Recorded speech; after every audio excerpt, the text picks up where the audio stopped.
Welcome back to our next in the series of financial tips relative to how do we identify the ideal property suitable for our or my unique financial circumstances. And my circumstances are not just financial, but they're also my timeline. How close is it to my retirement? How much do I need to start getting my asset wealth really underway? And by that I mean, okay, well, do I have 5 years, 10 years, 25 years to grow my asset wealth before retirement age or when I want to retire? So all of those things are fundamental to choosing your ideal property because there are so many different dynamics when it comes to property as an asset class. I like to think of it as like a share. Let's compare properties with shares because commodities aren't that much different other than obviously the tangibility of it, but they're all driven by supply and demand. Very simple. Oversupply will lead to what's perceived as a lower demand, which means the asset growth of that particular asset will stagnate, if not decrease. And undersupply creates a higher demand for the asset, which will lead to further pressure on those market value prices and push them up. And that's what drives both the shares and the property markets. So, whether it's perceived or real. So in this case, let's look at where do we find properties that are going to create a high demand relative to the supply. Because ultimately that will determine the success you have in creating asset profits. So, there are a lot of different things we need to consider. Now, firstly, let's look at timing. Further to what I started on. Let's say we've only got 15 years. Let's say we're 53. We've got 15 years until we're given the golden handshake with our employment.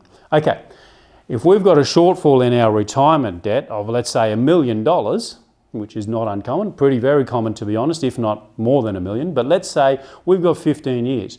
Timing is crucial to building the necessary asset wealth in that 15 years. So let's work this out based on property cycles because around the country, cities and regions will go up faster than others at any given time.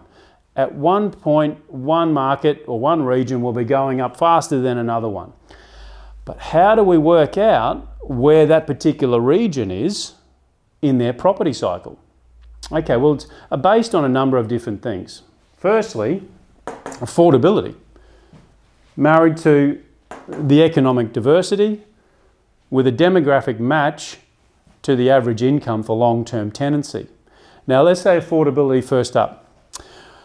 People are different in mindset. If I'm going to buy my own home, I've got a different mindset to if I'm going to rent a property. When I'm renting, I want to find a place that is much aligned to what I can afford long term. So if I'm bringing in $1,000 net income per week, I don't want to go over $400 a week in rent. Simple. That's generally our maximum that most people will work on, up to 40%. If I'm going to buy my own home, well, I'll find out what I can afford to buy as close to all of the regions that I'm familiar with. It might be way out in the boondocks, but it's what I can afford in the closest possible location to my employment and my kids' schools and etc. So mindset of a tenant is different. We also need to look at, okay, based on affordability, what's the economic growth or diversity of that particular area? Because economic growth will drive population growth. And when we're buying property for investment, we need population trending to that particular, or we want to know that there's population trending to that particular area because what do we want? We want long-term tenancy and we need new people to rent the new properties there. So understanding the economic growth of a region or an area relative to the affordability will allow us to isolate the right areas at that particular point in time. So the government, what we like to align ourselves with our data is, okay, where are these major infrastructure projects coming into fruition? Whether it's a government-based infrastructure project or a JV, public-private sector funded, it will create more employment. So when we're looking at renting, that's what will drive people to an area. We want to make sure that based on the average, I guess, taxable income of that new economic growth or that new employment, our property will be affordable to rent. So if the average income for the people moving to that area is, let's say, $80,000 household income, well, we want to ensure that our property is affordable for a household income of $80,000 per annum. Very simple. That's one of the big factors we look at. We also need to look at the demographic match. By that I mean, okay, well, let's say the economic growth is, really what's bringing to the area new families. I don't want to put a one-bedroom apartment in an area where the population trending to the area is between 2 and 3 children families. I want to put a 3 to 4 bedroom property there. I also want to make sure it's affordable for the average employment growth. So there's 3 key areas that I want to look at. The right amount of, or the right size property relative to the predominant audience that's trending towards that area. These are things that happen in different stages all around the country at any point in time. When we come back to economic diversity, it's very simple. Where am I going to find a place that, let's say, for example, right now we're finding that there's a real challenge in the tourism sector, and there will be for probably a few years to come, especially international tourism. What that means in areas that are subject to tourism, for example, and only tourism for the majority of their economic growth, well, in times like this, guess what happens to the demand for properties in those areas, for new people trending to that area? That stops. So demand for new property in that area also drops. That means that we can have not only vacancies, but also a drop in our market value. But if I'm looking at an area for the best, I guess insurance-wise, for my growth and demand, I want to look at cities, major regions that will have a real diverse economic strength. Your Sydney greater areas, your Melbourne greater areas, your Brisbane greater areas, your Adelaide greater areas.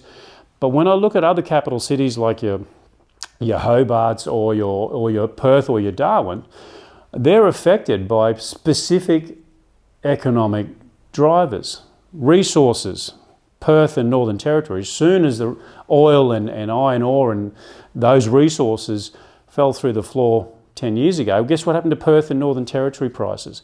And that was not based on the fact that the bricks and mortar went down in value, it's because the demand for people moving to that area stopped because the employment in that sector stopped.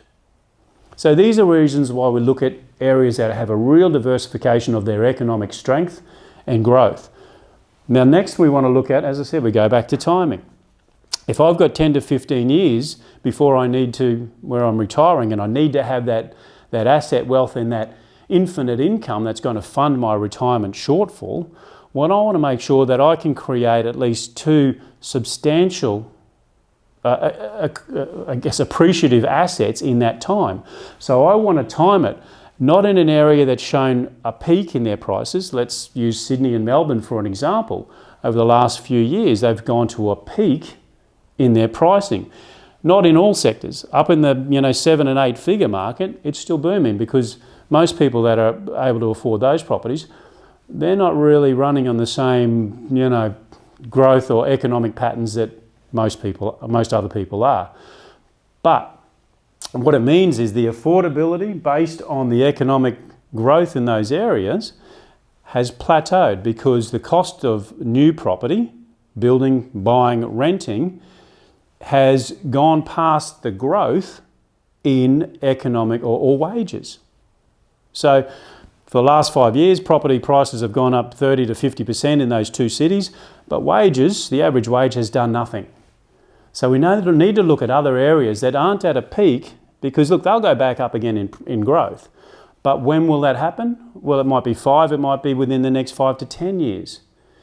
If we've only got 15 years, do we want to wait another 10 years before we start getting good significant growth on a significant investment? No.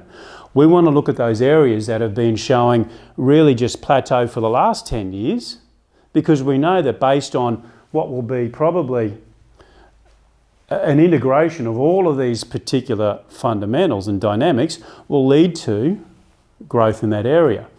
And the beauty of right now for property If we go back to the Spanish flu back in 1918, all of the global catastrophes, all roads continue to lead back to property as the stable investment of choice.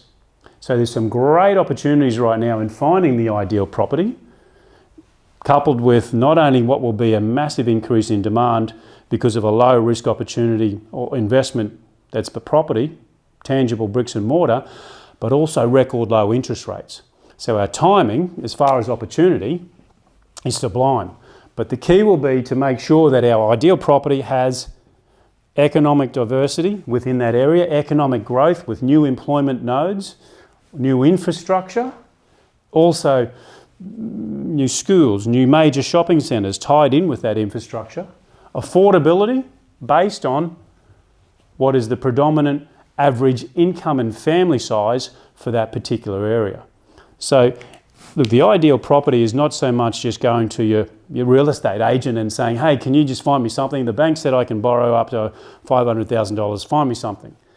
The biggest mistake people make is buying in an area that they're familiar with. Let's say it's within a 3 or 4 suburb radius. That's less like going fishing in a fishbowl, hoping to catch, a school of tuna. It doesn't happen. When we look at property, we look at a national scope because, like the share market, we know that when some properties are plateauing and going down, or some areas, other areas are going up. And when we're looking at sensitivity in our timing, we want to make sure our data will lead us to the right area. Another common mistake is finding the cheapest property that you possibly can, also in the area that you're familiar with, and hoping that it's going to increase your cash flow. Because remember, what we want to do when we're buying out our ideal property is increase cash flow to pay down whether it be our own mortgage and or the property. So if we're buying a cheaper property, or the cheapest property we can, a fixer-upper, what's that going to do to our cash flow? Because remember, we want to pay the asset down. If we need to maintain a property or renovate a property or fix it up, well, it significantly drains your cash flow. Not only does it drain your cash flow while you're maintaining it from the upgoing expense of renovations, but no one's renting it. So you're paying for a significant debt, adding to that maintenance costs and adding to that no cash flow from rental income. It doesn't make sense, but unfortunately that is the most common mistake. 95% of people make that error when choosing their property. Do it the scientific way, and I'm happy to show you how. Please feel free to shoot us a line or a call. If you found this information helpful, or you think it can help someone you know, please share the link or tag them below.